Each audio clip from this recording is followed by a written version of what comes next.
கர்த்தருக்கு மகிமை உண்டாவதாக. கர்த்தரின் எச்சரிப்பு சத்த நேரம். இதை பார்த்து கொண்டிருக்கிற யாவரையும் கர்த்தர் தாமே ஆசீர்வதிப்பாராக. இந்த மாதத்திலே ஆண்டவர் நமக்கு கொடுக்கிற ரேமா வார்த்தை ஏசாயாவின் புஸ்தகம் 53ஆம் அதிகாரம் 4ஆம் வசனம். மெய்யாகவே அவர் நம் பாடுகளை ஏற்றுக்கொண்டு நம்முடைய துக்கங்களை சுமந்தார். ஆமீன்.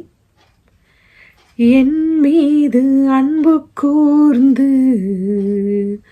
பலியானீர் சிலுவையிலே, எனக்காய் இரத்தம் சிந்தி கழுவினீர் குற்றம் நீங்க, பிரித்தெடுத்தீர் பிறக்கும் முன்னால் உமக்கென்று வாழ்ந்திட, பிரித்தெடுத்தீர் பிறக்கும் முன்னால் உமக்கென்று வாழ்ந்திட, ஆராதனை உமக்கே அனுதினமும் உமக்கே, ஆராதனை உமக்கே அனுதினமும் உமக்கே. ஆமென். அப்பா, இந்த நாளுக்கு நேரத்துக்கு நன்றி. பரிசுத்த ஆவியானவரே, அடியாளை மறைத்து நீர் வெளிப்படுங்க. பரலோகத்தின் தேவன் காரியத்தை கைகூடி வர பண்ணுகிற தெய்வத்தை நாங்கள் பாக்கியமாய் கொண்டிருக்கிறோம். அப்பா, பரிசுத்தர் எங்களுக்காக அப்பா நீர் இறங்கி வந்து அடிக்கப்பட்ட ஆட்டுக்குட்டியை போல பாடுகளை பட்டீர். ஆண்டவரே இயேசுவே, இந்த மாதத்திலே பெரிய காரியங்களை செய்யுங்க. நீர் மாத்திரம் மகிமைப்படுங்க தேவனே, பொறுப்பெடுத்துக் கொள்ளுங்க. ஆமென். ஆண்டவர் இந்த மாதத்திலே நாம் இந்த தவ காலத்திலே ஃபாஸ்டிங் நாட்களிலே ஆண்டவரை பற்றி தியானிக்கிற அந்த நாட்களிலே ஆண்டவர் கொடுக்கிற இந்த வார்த்தை ஏசாயாவின் புஸ்தகம் 53:4 பார்க்கும்போது, மெய்யாகவே அவர் நம் பாடுகளை ஏற்றுக்கொண்டு நம் துக்கங்களை சுமந்தார். ஆமேன். மெய்யாகவே என்றால் அவர் உண்மையாகவே. ஆமேன்.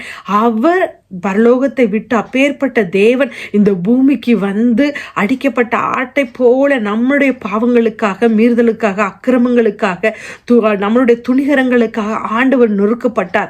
ஆமென். அவருடைய அன்பு நம்ம மேல் வைத்தது நிமித்தமாய், நம்ம மேல வச்சதுனால அவர் பரலோகத்தை விட்டு இறங்கி வந்து அவரை நமக்காக ஒப்பு கொடுத்தார். ஆமென். அவருடைய தழும்புகளால் நாம் குணமாகிறோம். நம்மளுடைய அக்கினி நம்ம மேல விழுகாதபடி அவர் பாதுகாத்து கொண்டார். ஆமென். அடிக்கப்பட்ட ஆட்டுக்குட்டியை போல அவர் வாயை திறவாதபடி, மயிர் கத்திருக்கிறவர்களுக்கு முன்பாக தாழ்மையாக வாயை திறவாதபடி இருந்தார் என்பதை நாம் பார்க்கிறோம்.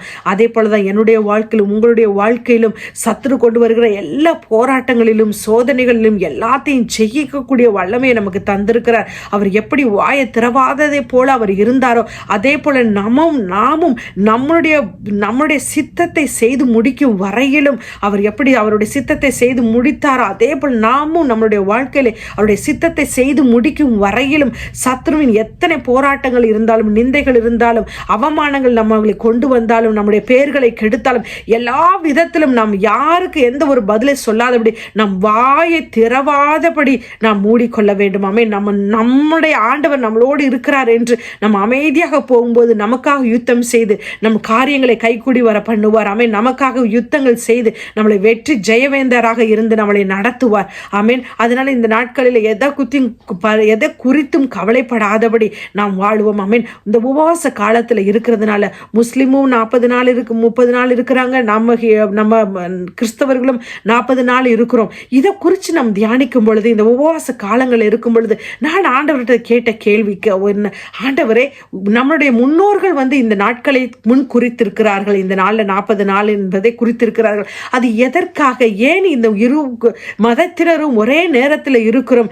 அதுக்கு ஒரு நோக்கம் இருக்கும். அது இல்லாமல் இருக்காது. அது இந்த உபவாசத்தின் காலத்தில் எனக்கு வெளிப்படுத்துங்கள் என்று சொல்லும் பொழுது ஆண்டவர் வெளிப்படுத்தி கொடுத்த ஒரு காரியத்தை உங்களுக்கு முன்பாக நான் சொல்லுகிறேன். ஆமென்.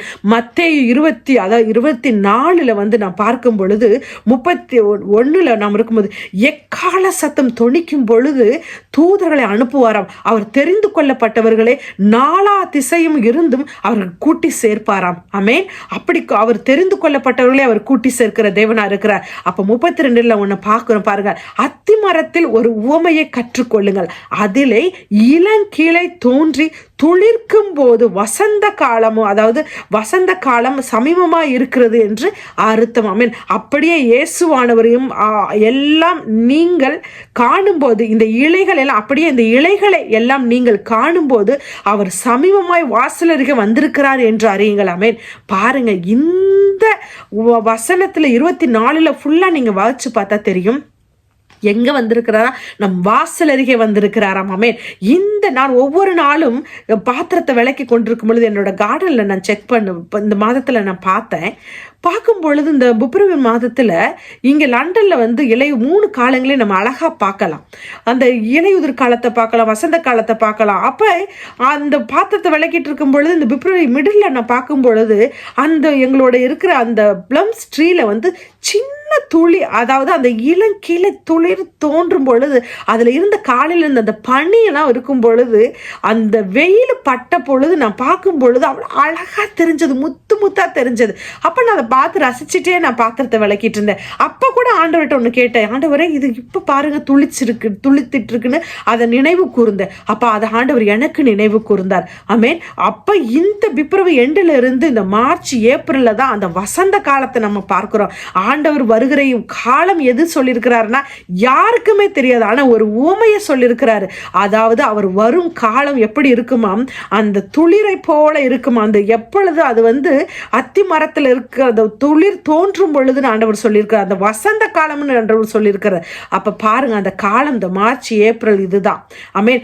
இதுலதான் உபவாசிக்கிறதுக்கு ஆண்டவர் ஒவ்வொருத்தருக்கு கற்றுக் கொடுத்திருக்கிறார். ஆமென். அதே அதிகாரத்தில் நீங்க தொடர்ந்து பார்க்கலாம். நோவா எப்படின்னா அவர் பேழைக்குள் நுழையும் முன்பாக பெண் கொடுத்தும் பெண் எடுத்தும் புசித்தும் குடித்தும் என்று பார்ப்போம். அதே இடத்துல திரும்ப பார்க்கும் பொழுது கீழே அதிகாரத்தில் பார்க்கும் பொழுது எஜமானன் ஊழியக்காரத்திட்ட கொடுத்துட்டு போறாரு, இந்த ஆஸ்தியை நீ பாதுகாக்க, அவர் வர லேட் ஆகும் சொல்லி ஊழியக்காரன் என்ன பண்றானா புசித்தும் குடித்தும் இருக்கும். அதுல பாருங்க, இந்த ஒரே அதிகாரத்துல புசித்தும் குடித்தும் இருக்கும். அப்ப ஏன் ஆண்டவர் நம்ம சாப்பிடக்கூடாதுன்னு சொல்றாரா? ஆண்டவருக்கு எல்லாமே ஆண்டவர் நம்மளை நல்லபடியா படைத்திருக்கு காரணமே புசித்து நம்ம சாப்பிட்டு அவருடைய ஊழியங்களை செய்ய முடியுதா.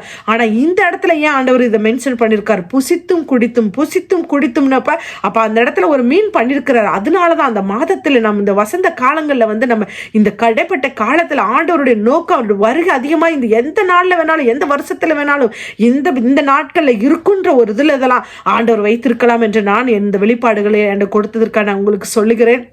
ஆண்டவருக்கு நான் நன்றி செலுத்துகிறேன். நாமே அதனால இந்த காலங்களில் வசந்த காலங்களில் நம்ம இருக்கும் பொழுது ஆண்டவர் இந்த உபவாசத்தை வைத்திருக்கும் பொழுது எதுக்கு இந்த உபவாசத்தின் மேன்மைகள் என்றால் அவரை இன்னும் அதிகமாக அறிந்து கொள்ள, இன்னும் நம்மளுடைய பாவத்தை அறிக்கையிட, ஒரு மன மாறுதலை காணும்படியாக, சரீரங்களை ஒடுக்கி, எண்ணங்களை ஒடுக்கி, இருதயத்தை ஒடுக்கி அவருக்குள்ள இன்னும் அதிகமாய் போகாமே அவர் அவருடைய வேலை வந்த பொழுது 40 நாள் உபவாசித்து அவருடைய சோதனையை ஜெயித்து அவர் ஊழியத்தை பார்த்தார். அதே போல ஊழியத்தின் சித்தத்தை நாம் அறிந்து கொள்ள கொள்ளும்படியாக, ஆமென், வெளிப்பாடுகளை அறிந்து கொள்ளும்படியாக, இன்னும் நம்முடைய சமூகத்தில் அதிகமாக கிட்டி சேரும்படியாக, மற்றவர்களுக்காக அல்ல, நமக்காக, நம் பிள்ளைகளுக்காக, நம் ஊழியங்களுக்காக நாம் இருக்கிறோம். ஆமென். இதனால உடனே ஒரு பாவம் அரிச்சு இந்த 40 நாள் போயிடாத திரும்பி வருமா, நம் பலவீனங்களை குறித்து மேன்மை பாராட்டுவோம் சொல்லியிருக்கோம். எந்த பலவீனமா இருந்தாலும் நம்மள ஆண்டவர் அந்த பலவீனத்திலிருந்து மெதுவா வெளியில எடுத்து கொண்டு வருவார். அவர் சமூகத்தை கிட்டி சேர சேர ஒரு சில பலவீனங்கள் மத்தியிலே ஆண்டவர் நம் ஊழியங்களை செய்ய வேண்டும். ஆமென். எப்படி மோசையோட திக்குவாயா இருக்கும் பொழுது மோசை திக்குவாயில தான் அழைத்தார், அவருடைய ஊழியத்தை ஆண்டவர் கொடுத்தார், அவர் ஆரோனை கொடுத்தார். அதற்கு பதிலாக ஆண்டவர் ஏன் அவர் வாயை மாற்றிருக்க கூடாது?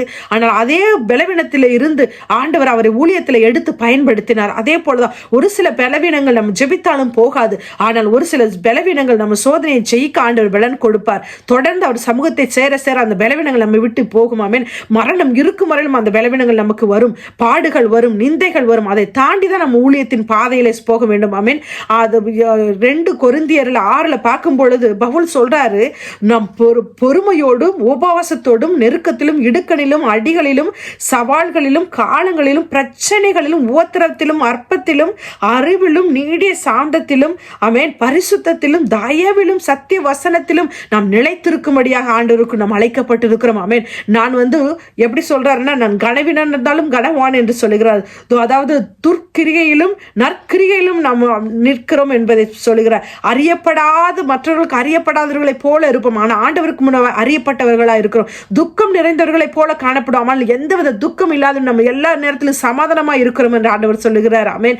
தண்டிக்கப்பட்டவர்களைப் போல, ஆனால் அந்த தண்டனை எல்லாம் எப்படின்னா நமக்கு உயிரோடு இருக்கிறவர்களாக, நம் கொல்லப்பட்டவர்களாக இருந்தாலும் நம்ம கொல்லப்படாதவர்களை உயிரோடு இருக்கிறவர்களை காண்பிக்கும்படி ஆண்டவர் சொல்லுகிறார். ஆமென். தரித்திரியராக இருந்தாலும் மற்றவர்களை ஐஸ்வர்யம் ஆக்கும்படியாக நம்மளை அழைத்திருக்கிறார். ஆமென். எல்லாத்தையும் இழந்தவர்களாக இருந்தாலும் ஆண்டவர் சொல்றார், எல்லாம் நமக்கு இருக்கிறவர்களாக நம் தேவன் நம்மளை பார்க்கிறார். ஆமென். மற்றவர்கள் கண்களுக்கும் தேவனுடைய கண்களுக்கும் உள்ள வித்தியாசம் இதுதான். மற்றவர்கள் நம்மை பார்க்கிற விதம், ஊழியர்காரர்களை நாம் எப்படி பார்க்கிறோம், தேவன் எப்படி பார்க்கிறார் என்பதை, ஆமென், அவர்களுக்கு முன்பாக நம்ம அடிக்கப்பட்ட ஆடுகளை போல இருக்கலாம், ஆனால் நாம் எல்லாத்தையும் இழந்து துக்க நிறைந்தவர்களை போல இருக்கலாம், ஆனால் நாம் எல்லாம் உடையவர்களாக இருக்கிறோம் என்பதை ஆண்டவர் வெளிப்படுத்துகிறார். அவருடைய ஊழியத்திலே நாம் பாடுகளை சகித்து நாம் இருக்கும் பொழுது ஒரு வாக்குத்தத்தத்தை உங்களுக்கும் எனக்கும் தருகிறார். ஆமென். ஏசாயாவின் புஸ்தகம் 59 21 அதிகாரத்திலே தருகிறார். கர்த்தர் சொல்லுகிறது என்னவென்றால், நான் உன்னோடு செய்யும் என் உடன்படிக்கையின் இதுவே, உன்மேல் இருக்கும் என் ஆவியையும் நான் உன் வாயிலே வைத்த என் வார்த்தையையும் உன் வாயிலிருந்தும் உன் சந்ததியின் வாயிலிருந்தும் உன் சந்ததியின் வாயிலிருந்தும் எப்பொழுதும் விலகாமலும் இப்பொழுதும் எப்பொழுதும் விலகாதிருக்கும் என்று ஒரு வாக்குத்தத்தத்தை ஆண்டவர் சொல்லுகிறார். ஆமென். அப்போ பாருங்க, அதனால எதை குறித்தும் கவலைப்பட, ஊழியத்தில் நம் பிள்ளைகளுக்கு நம்ம கொடுக்க வேண்டியது இந்த வேதத்தின் புஸ்தகம்.